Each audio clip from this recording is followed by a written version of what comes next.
رات کے چوتھے پہر حضرت سیدنا جبرائیل علیہ السلام نازل ہوئے اور عرض کی یا محمد صلی اللہ علیہ وآلہ وسلم اپنا سر آسمان کی طرف اٹھائیے۔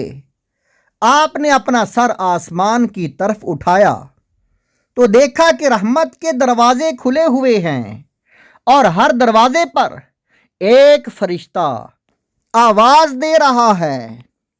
پہلے دروازے پر ایک فرشتہ یوں پکار رہا ہے کہ مبارک ہو اسے جو اس رات عبادت کرے۔ دوسرے دروازے پر بھی ایک فرشتہ یوں پکار رہا ہے کہ مبارک ہو اسے جو اس رات میں سجدہ کرے۔ تیسرے دروازے پر بھی ایک فرشتہ پکار رہا ہے کہ مبارک ہو اسے جو اس رات میں رکوع کرے۔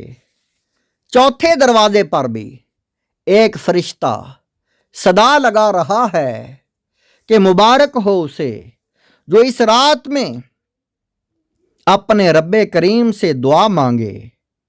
پانچویں دروازے پر بھی ایک فرشتہ یوں آواز لگا رہا ہے کہ مبارک ہو اسے جو اس رات اپنے رب کریم سے دعا کرنے میں مشغول ہو۔ چھٹے دروازے پر بھی ایک فرشتہ پکار رہا ہے کہ اس رات میں مسلمانوں کو مبارک ہو۔ ساتویں دروازے پر بھی ایک فرشتہ پکار رہا ہے کہ اللہ پاک کو ایک ماننے والوں کو مبارک ہو۔ آٹھویں دروازے پر بھی ایک فرشتہ پکار رہا ہے کہ کوئی توبہ کرنے والا ہے اس کی توبہ قبول کی جائے۔ نویں دروازے پر بھی ایک فرشتہ صدا لگا رہا ہے کہ ہے کوئی مغفرت طلب کرنے والا کہ اس کی مغفرت کر دی جائے۔ اور 10ویں دروازے پر بھی ایک فرشتہ ندا دے رہا ہے کہ ہے کوئی دعا کرنے والا کہ اس کی دعا قبول کر لی جائے۔ پھر رحمت عالم صلی اللہ علیہ وآلہ وسلم نے آپ نے فرمایا اے جبرائیل، رحمت کے یہ دروازے کب تک کھلے رہتے ہیں؟ عرض کی رات کی ابتدا سے طلوع فجر تک۔ پیارے آقا صلی اللہ علیہ وآلہ وسلم نے ارشاد فرمایا اس رات بکریوں کے بالوں سے بھی زیادہ لوگوں کی مغفرت کی جاتی ہے۔ اسی رات لوگوں کے سال بھر کے اعمال آسمانوں کی جانب بلند کیے جاتے ہیں اور اسی رات رزق تقسیم کیے جاتے ہیں۔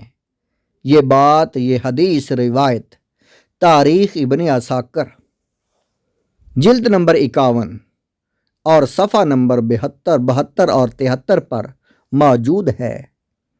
رحمت کا ہے دروازہ کھلا، رحمت کا ہے دروازہ کھلا، مانگ ارے مانگ، دیتا ہے کرم ان کا صدا، دیتا ہے کرم ان کا صدا، مانگ ارے مانگ، بھر جائے گا کشکول مرادوں سے تیرا بھی، بھر جائے گا کشکول مرادوں سے تیرا بھی، بن کر میرے آقا کا گدا، مانگ ارے مانگ۔